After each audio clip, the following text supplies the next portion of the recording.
রাব্বি, রায় ঘোষণার কার্যক্রম নিয়ে প্রসিকিউশনের প্রস্তুতি কেমন দেখছেন? সার্বিক পরিস্থিতি জানাবেন। রাব্বি, জুলাই আগস্টের মানবতা বিরোধী অপরাধে সাবেক প্রধানমন্ত্রী শেখ হাসিনা, সাবেক স্বরাষ্ট্রমন্ত্রী আসাদুজ্জামান খান কামাল এবং সাবেক পুলিশ প্রধান চৌধুরী আবদুল্লাহ আল মামুনের মামলায় আজকেই রায় ঘোষণা হতে যাচ্ছে এবং আজকের এই দিনটি এবং আজকের এই সকালটি অত্যন্ত গুরুত্বপূর্ণ এবং ট্রাইব্যুনালের যে কার্যক্রম বা প্রস্তুতি সেটি গতকালকেই শেষ হয়েছে। এই রায় ঘিরে এখানে নিরাপত্তা জোরদার করা হয়েছে। আমি যদি এই মামলার একটু আদ্যপ্রান্ত বলি, যে জুলাই আগস্টে যে ছাত্র জনতাকে হত্যা করা হয়েছে, সে হত্যার পর 5ই আগস্ট যখন শেখ হাসিনা পালিয়ে যায়, পরবর্তীতে দাবি উঠে যে জুলাই আগস্টের এই হত্যাযজ্ঞের বিচারের।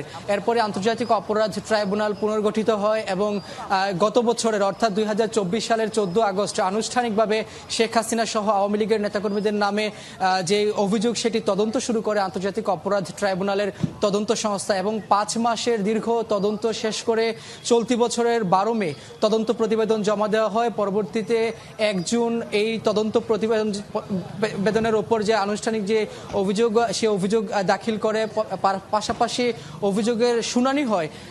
আমরা দেখছি যে 1 জুলাই শুনানি হয়েছে আনুষ্ঠানিক অভিযোগপত্রে। সেখানে সেই অভিযোগপত্রে আসলে শেখ হাসিনার আন্দোলন দমনে যে হত্যার নির্দেশ সম্বলিত যেই ফোনালাপগুলো সেগুলো তুলে ধরা হয়েছে, হত্যাযজ্ঞের যে চিত্র রয়েছে সেটি বর্ণনা করা হয়েছে।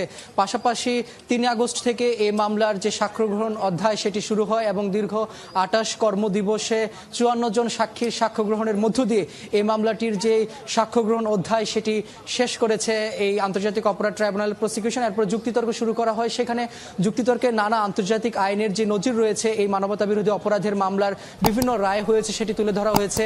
জাতিসংঘ থেকে শুরু করে বিভিন্ন মানবাধিকার সংস্থার এই যে জুলাই আগস্টের হত্যাযজ্ঞ নিয়ে যে প্রতিবেদন প্রকাশ করা হয়েছিল, আন্তর্জাতিক মিডিয়া পাশাপাশি বাংলাদেশের গণমাধ্যম যেই প্রতিবেদনগুলো প্রকাশ করা হয়েছিল সেগুলো যুক্তিতর্কে উপস্থাপন করা হয় বা তথ্য প্রমাণাদি দেওয়া হয়। পাশাপাশি যে সুনির্দিষ্ট 5টি অভিযোগ আনা হয়েছে তার 1 নম্বর হলো গণভবনে বসে রাজাকার বক্তব্য দিয়ে শিক্ষার্থীদের বিরুদ্ধে উস্কে দিয়েছিলেন এই আইন শৃঙ্খলা বাহিনীকে, পাশাপাশি ছাত্রলীগ, যুবলীগ, আওয়ামী লীগের নেতাকর্মীদের, এটি প্রথম অভিযোগ।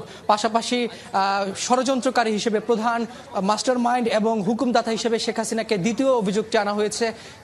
তৃতীয় অভিযোগটি আনা হয়েছে বেগম রোকেয়া বিশ্ববিদ্যালয়ের শিক্ষার্থী আবু সাইদকে হত্যায়। সেখানে তাকে এই তৃতীয় অভিযোগটি একটি গুরুত্বপূর্ণ অভিযোগ, কারণ এই আবু সাইদকে হত্যার পরই এই জুলাই আন্দোলনটি নতুন করে উজ্জীবিত হয় বলেও আমরা আসলে দেখতে পেয়েছি। পাশাপাশি যে 4 নম্বর অভিযোগটি রয়েছে সেটি রাজধানীর যে এই চাংখারপুলে যে 6 জনকে হত্যা করা হয়েছে সেই অভিযোগটি আনা হয়েছে। পাশাপাশি আশুলিয়াতে 6 মরদেহ পোড়ানোর পর লাশ পোড়ানোর ঘটনায় সেটিও আরেকটি অভিযোগ রয়েছে। এই 5টি সুনির্দিষ্ট অভিযোগ প্রসিকিউশন থেকে বলা হচ্ছে যে তারা প্রমাণ করতে পেরেছেন এবং আজকের এই রায়ের মাধ্যমেই তাদের যে তথ্য প্রমাণাদি সেটি গ্রহণযোগ্যতা পাবে তারা বলছেন। তবে আমাদের আরো অপেক্ষা করতে হবে। আমরা জানি যে আজকে 11টার পরপরই ট্রাইব্যুনাল তার রায়ের যে ঘোষণা সেটি কার্যক্রম তারা শুরু করবেন। রাব্বি, আপনাকে ধন্যবাদ।